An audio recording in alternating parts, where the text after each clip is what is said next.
Hi, Hello. how are you? Great. How are you?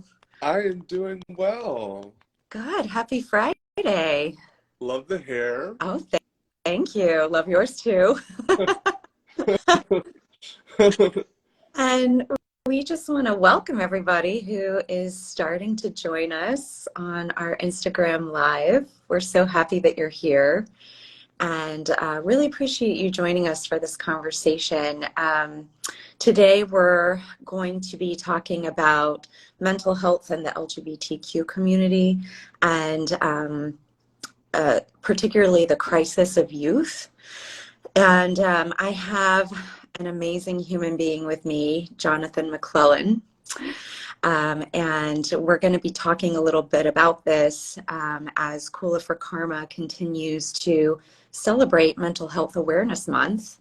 Um, as many of you know, we're running a campaign this month in May to raise awareness about mental health and the crisis that's been happening across the country. And our campaign is called Mental Health is the Next Human Right. And you may have seen some of the videos, including Jonathan's, where we talk about mental health being our human right, everyone's human right, and really bringing awareness to our programs and raising funds for our programs that are mindfulness-based mental health care, particularly for marginalized and underserved communities. And, we just want people to know that there are solutions out there, and Kula for Karma is part of that. And mindfulness has really been shown scientifically to be one of the best ways to manage our mental health and improve our mental health. So we'll be talking a little bit about that as well. Um, but let me go ahead and just introduce Jonathan to everybody. Um, so Jonathan, I'm so thrilled to call him a friend. He is an award-winning author. He's originally from Wichita, Kansas, but now he lives in Dallas. And coming from humble beginnings, he experienced poverty from an early age and realized that emotional poverty is perhaps the most crippling.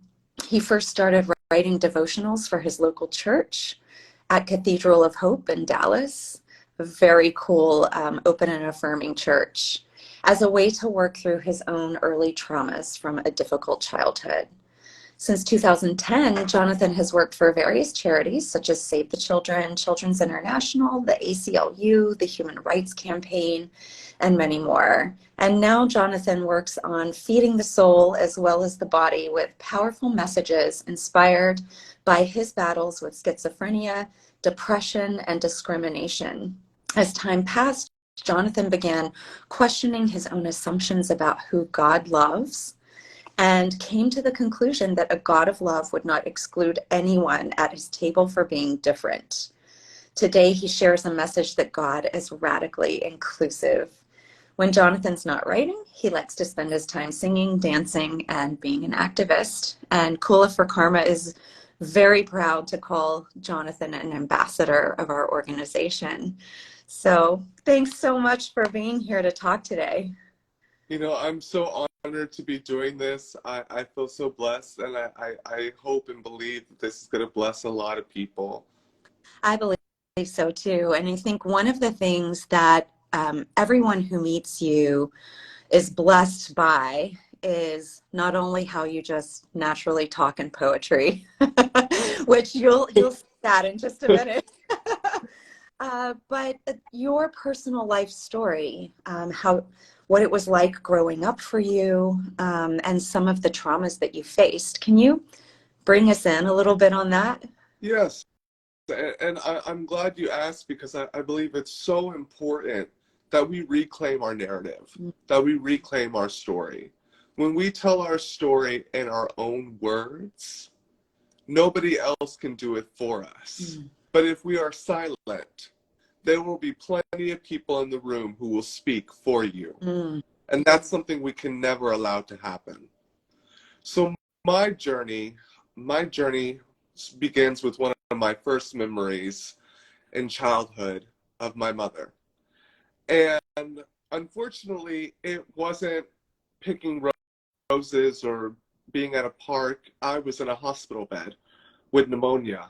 And my mom had just walked miles in the cold weather just to comfort and care for me. And when she arrived to my room, I didn't recognize her except by her frame because she had been beaten so badly that her face was a swollen mass of purple, pink, and brown skin. And her beautiful eyes could now only partially open to see me because at the time my stepfather understood how to best incapacitate his victim. Mm-hmm. Yes. And what is so tragic is that we found our silver lining. We got out of that situation. But years ago, that same person, my stepfather, died for what is believed to be related to drug-related issues and his own mental health issues. And the reason why I'm starting with this versus anything else is because it's too often that we forget that hurt people hurt people. I know what it's like being a part of the LGBT community and feeling like you're just screaming back at the crowd of people who are hanging up Jesus hates queers, and the crowd of people who are bigots and angry. But we forget, Jenny, that these people are hurting. These people are sick. Right. These people are actually like my stepfather, who is no longer alive, who was drowning and not realizing that he was dragging down those that were trying to save him. He was the most in need, and so are these people.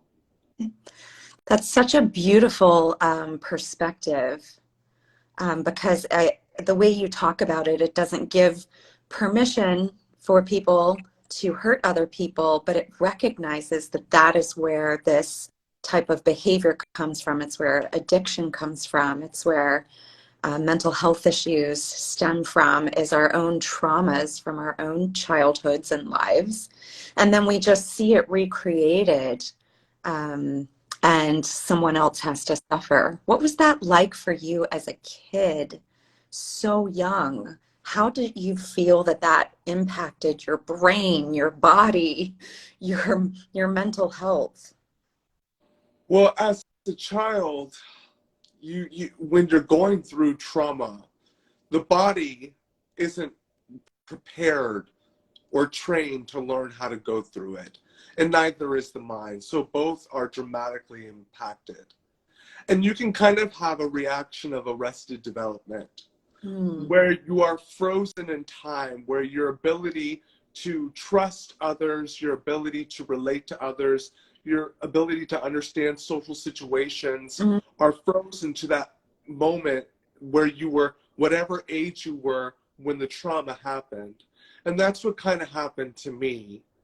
And I experienced a lot of trauma. We experienced homelessness, financial poverty, but the emotional poverty of being stripped from my family and put into foster care, where statistically 2 out of 3 children end up either dead, unfortunately, or in prison, allowed me to experience a side of life that one would assume that I would be embittered by or regret or would change.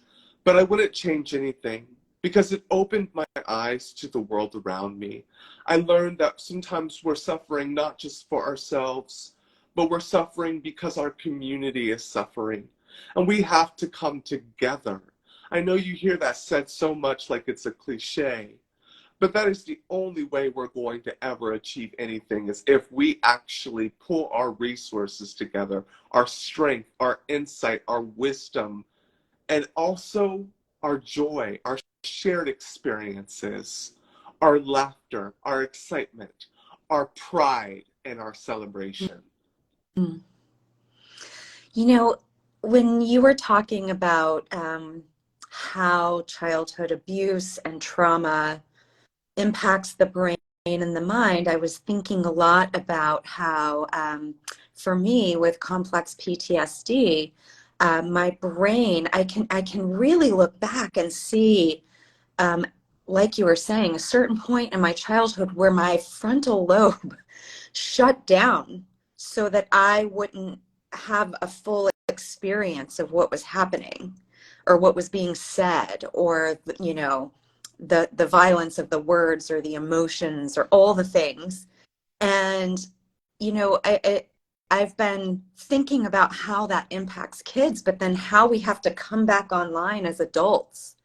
You know, for some of us, it doesn't happen and we stay very disconnected and disassociated. What happened for you as you got older and, you know, because you've led such an inspiring life. You're such an incredible writer. You are so all about service, and helping others.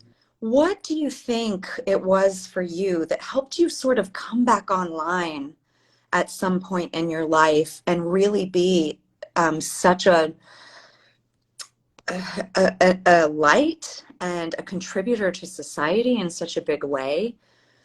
Is there anything that you recall? I recall everything being stripped away from me, almost bare. But there was one thing that remained, and that one thing was hope, kind of like at the end of Pandora's box. And for me, that hope translated into empathy. When I experienced all of those tragedies growing up in life, which predisposed me to developing schizophrenia later in life, and as I developed schizophrenia, as I journeyed as a vagabond on the streets, digging out of trash cans for food, I got to see other homeless people, hear their stories. I got to be in behavioral health hospitals and hear their stories of mental health and trauma. I got to experience the lived and relived and the arrested development of childhood, everything that I had experienced that I couldn't move away from over and over again, but something I couldn't get out of my head were all of their faces. Mm. And it was almost like it was a call, like a beckoning call, and I still hear it. I still hear it every day. It's like a gong that goes off. That's just like, I have to get up because there's something that I must be doing right now. This cannot go to waste. Everything I've seen, everything I've witnessed, this story must be told, just like our stories, just like your story must be told.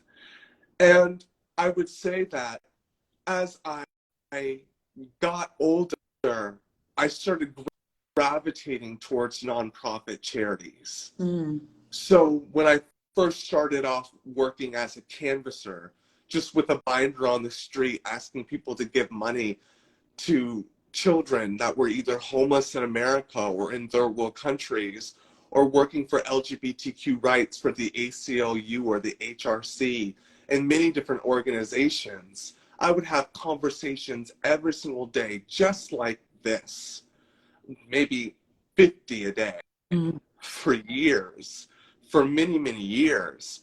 And I would realize that as I was helping other people rise, as you say, Jenny, as I've heard you say, I was rising too. I was rising out of the sea, out of the waters, out of the pit.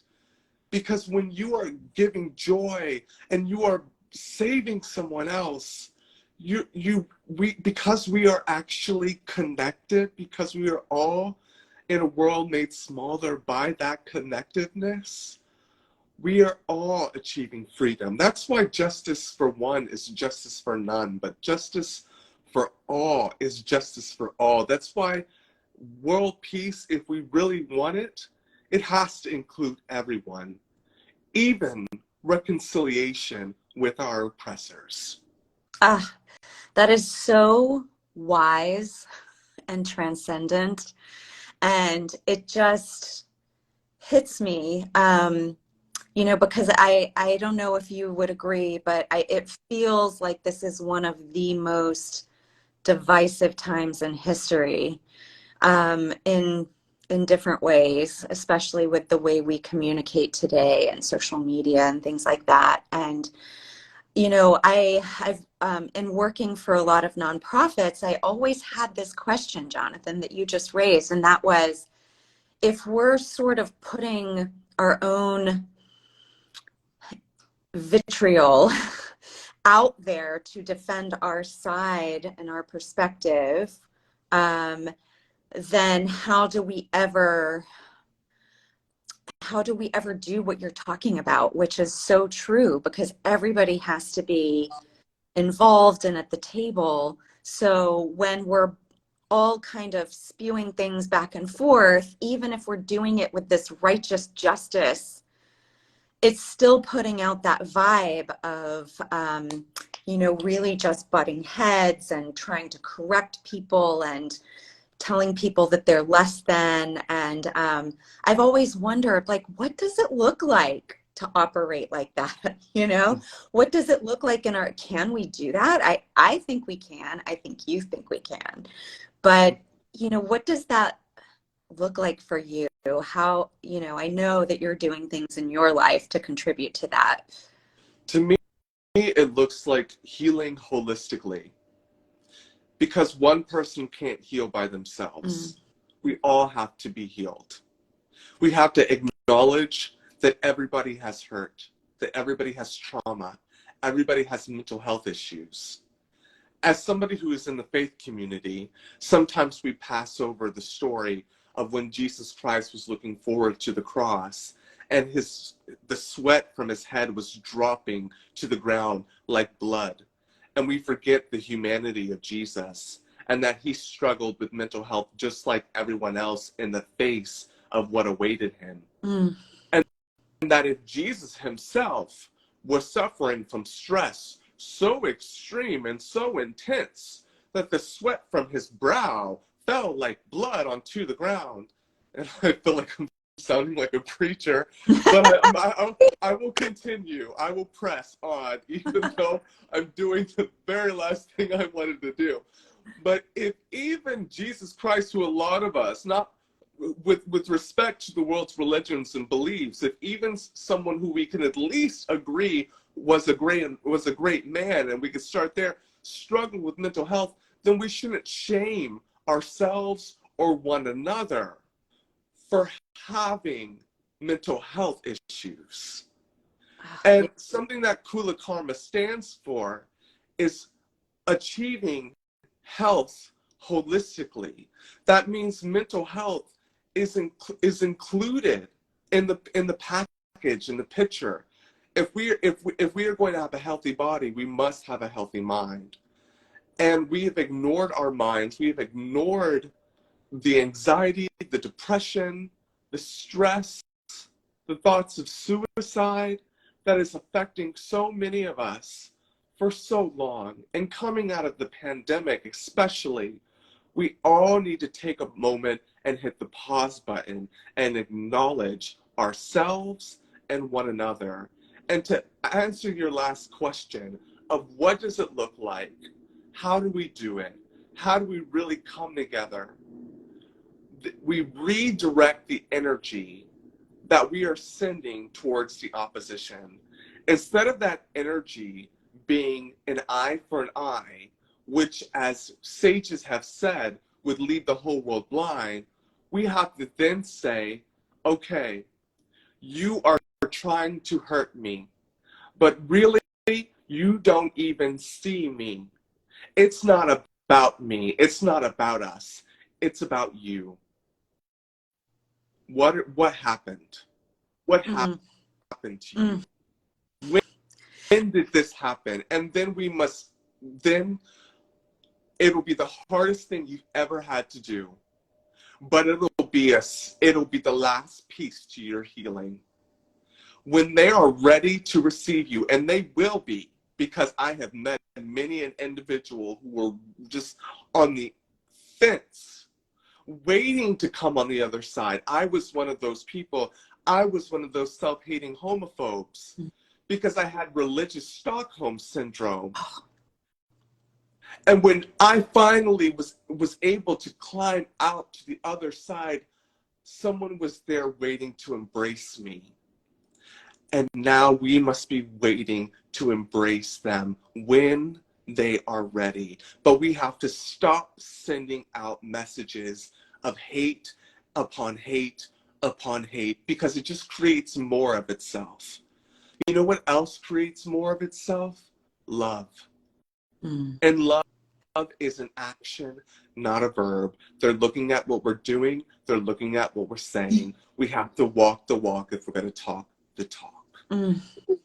Jonathan, this is just profound, and it takes a level of maturity, spiritual maturity, and really being guided by our higher self and our soul purpose, to get to that point of being able to recognize I'm about to have to listen to someone who has been terribly hateful toward me, but I'm going to have to take a breath and listen to what hurt them and why they react the way that they do to me and to my community.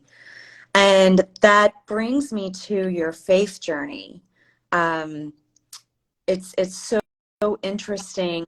I love how you call it, religious Stockholm syndrome, because it's the perfect metaphor. And I'd love to hear a little bit about how that happened for you and then how you moved past it.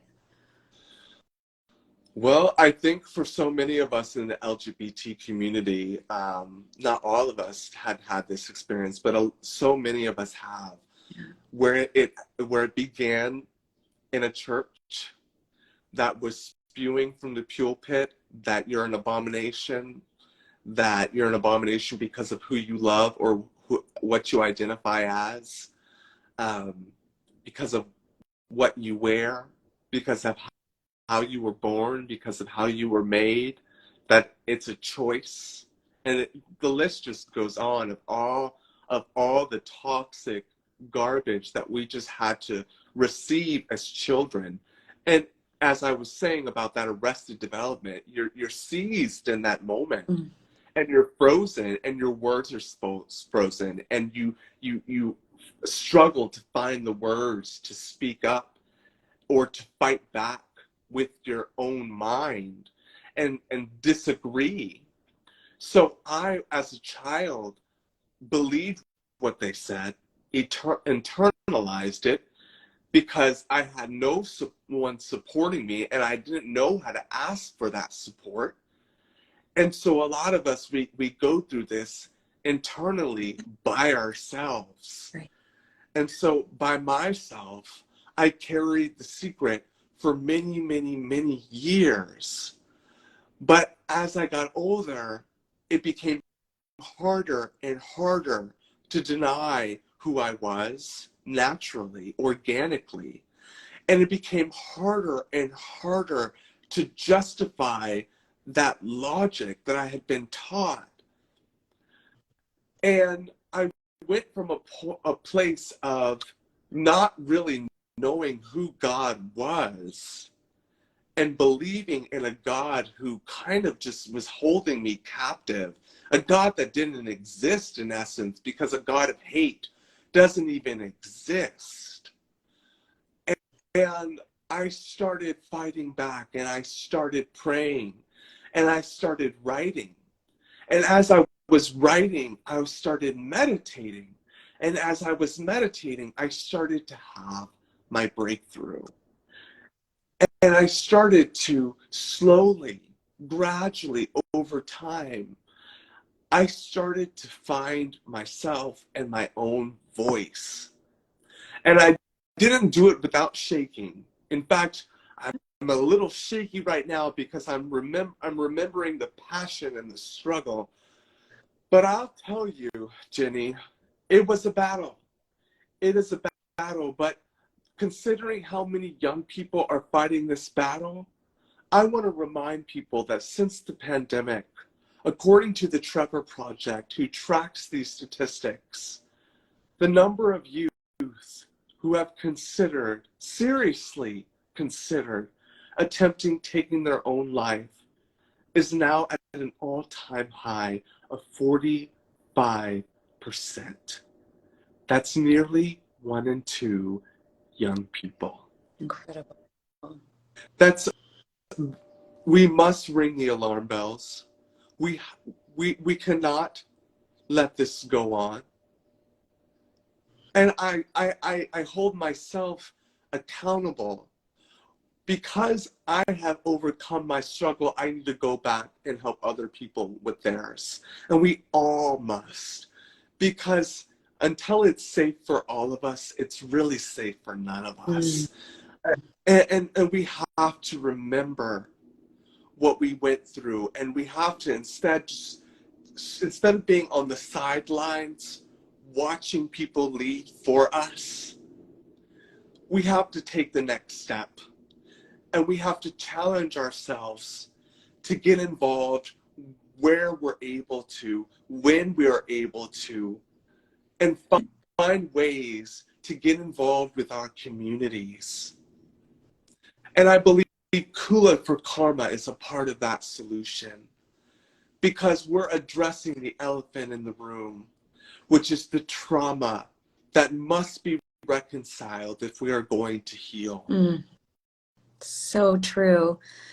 And Jonathan, that brings me to a couple things that I want to talk about is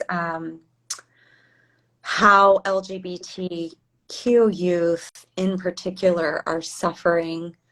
And this was before the pandemic, but I'm sure that the pandemic really, all of the isolation and many people being trapped at home with abusive partners or parents, or, you know, all the things that happened um, had to have only made it so much worse. Can you talk to us a little bit about the individual and collective trauma of LGBTQ youth? Yes, the individual trauma can be unique for each individual. It could be the experience in the school, which is where a lot of kids spend most of their time. So at school, they're kind of under this pseudo don't ask, don't tell policy, where teachers are afraid of embracing them and talking to them about the social change that is happening in our present day, and that it's natural what they're experiencing. They're not even talking about it in biology class, because especially in states like mine in Texas or in the South, you know, it's considered indoctrination to even broach the subject. Right. And then as a kid, the number one thing you hear at school, the number one insult, especially when I was a kid, and I believe it's similar to today, when you are trying to call someone lame or less than or stupid, you say, that's gay. Right. Well, that's gay is not okay, because gay is great. But I will just say, you hear that all the time. It's becoming a colloquialism. It's so common. And when you hear that's gay or you're queer, and you hear your identity being used as negative slur, your identity, how you identify yourself, how you see yourself, you are being trained and conditioned to put your head down and shut your Mm. mouth, because you are less than everybody else, and you or don't deserve to breathe the same air as everyone else. And that is not only the individual experience for so many of us, but it is also the collective experience. And that early trauma informs a lot of later psychological issues like depression, anxiety. For myself, it was schizophrenia, anxiety, and depression. And it is the reason why so many of us are taking their own lives. The rate of suicide is just ridiculous right now. If 1 out of 2 kids are trying it, 1 out of 5 at least are going to potentially succeed at it. And that is just unacceptable. And then you have the experience in the grocery store or at the church, of course, or just in your community. There is this fear among those who are in the closet that if they aren't hateful and bigoted and full of just toxic nastiness, then someone might see their queerness. And that is what we're facing. We're not facing a whole bunch of straight people. I think the majority of what we're actually facing is a bunch of self-hating queer people. Mm. And that's something to really take a moment and let that sink in. That the people who are dealing with this are on what's called the Kinsey scale. And Kinsey was a researcher and a scientist who identified and who, in his own right, really laid out the argument that there is a spectrum where people land on, from heterosexuality at the top to queerness on the other end. And you have levels in between, bisexuality, being transsexual or transgendered, and you have all levels of queerness. Not everybody is the same, but people develop the ability, especially over time, to be potentially one way or the other, or in the spectrum. And a lot of these people at some point in their lives have or will have a thought of same-sex attraction, and they don't know how to deal with it. So they overcompensate by being as hateful and vicious as possible so that no one will suspect them. And, So but that they won't get attacked. what I see happening, if I may, Jenny, what I see happening is a lot of people in the community are aware of this already.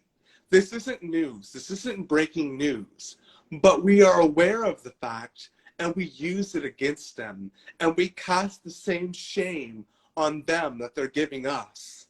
But we're forgetting that how can there be world peace without the inclusion of the whole world? And I'll ask this same question in a different way. How can there be healing without the healing of the whole world? We must remember that we are fighting for all of us. It's so true. And I just love the way that you talk about it, and particularly about gender fluidity, and how, because of how we were all socialized throughout history, there's no acceptance of that fluidity within each of us. And I really see it even as an energetic evolutionary thing that we're doing. Wouldn't it be wonderful not to have to be so rigid about gender and all of the norms and conformities and the biases? I remember you were, talking earlier about this story. I remember as a little girl, boys calling each other pussies, and having that same realization that they were using a slang for, for women's reproductive organs to call each other weak and stupid and incapable. Mm. And, I feel like this is an evolutionary process humanity is going through to get to the point of gender fluidity, because, like you said, how else, if we don't all start to touch base with everything within us, how can we make peace with one another and within ourselves? Because those warring parts of ourselves that are also a big part of our mental health experience. And I just want to invite you, Jonathan, to tell us a little bit about your books, because I know you have Messages of Hope, which is an adult book. You have a children's book out, and then you have a couple more in the hopper. Can you tell us a little bit about those and how they address these issues? Thank you for giving me the chance to. The book I wrote, Messages of Hope, was written for those of us who need it. In other words, it was written for everyone. I felt a sense of urgency during the pandemic to get this book out. Mm. But I realized that even before the pandemic, the world was in crisis. And so now we're in a perfect storm. And so I created this series, and Messages of Hope is book one of a series of devotions. And the devotions consist of a kind of my own fusion of prose and poetry and short stories from my own personal journey. And each message is kind of meant to be inclusive regardless of what faith or background you have. Whether you pray or whether you don't pray, I invite people to pray in the passages that are within the book. But they're really mainly reflections and meditations that I would journal as I was coming through my deepest pits of sorrow and depression, as I was struggling to overcome thoughts of suicide and the many attempts that I had made previously. The Ants Palace is my children's book, and I wrote it because I realized that kids need hope just as much, if not more, than us. And it is a book about acknowledging what true wealth is, the people who love us. If we have people who care about us, and we all do, some of us just don't realize it, because I know you and I, at least, we care about everyone. And it's about reminding children of the fact. And regardless of what your financial state is, there's such a thing as emotional poverty. And there are people who have seemingly everything, but have no joy. So it's a book about reminding kids about the wealth that they actually do possess. And a couple books that are coming out later, at the end of this year, beginning of next year, are Messages of Peace, the next installment, and then the next children's book, Princess Petite and the Island of Giants. And people can learn more and follow more of my content at my Facebook page, which is facebook.com/New Seeds of Hope, or they can find links to more of my social media on jonathanmcclellan.me. Perfect.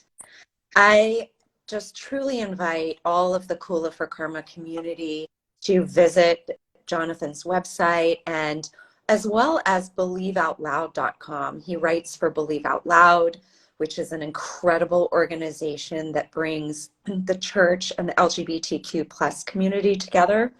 And Jonathan's writing is just so beautiful. Nobody needs to miss his writing. And Jonathan, we just thank you so much for being with us today, and for your courage and the inspiration that you offer to everybody you meet, and just really giving a sense of hope to people struggling with mental health issues, that it can be lived with and it can be overcome, in the sense that it's a beautiful part of who we all are. And I just love how you illustrate in your own life on a daily basis that it's not something to be ashamed of, it's something to actually be proud of, and to cultivate how you show up in the world, and empathy for others, and real wisdom. And I just appreciate you so much, Jonathan. And this recording will be available, so we'll be sending it out. And thanks again. It was an honor, Jenny. Thank you so much for all your kindness and for everything that Kula for Karma is doing. It's invaluable to our community, and we all owe you a debt of gratitude and the deepest thanks. Thanks, Jonathan. Check us out at Kula for Karma at kulaforkarma.org. That's KULAFORKARMA.org. Thanks so much. Have a great day, everybody. Bye. Bye.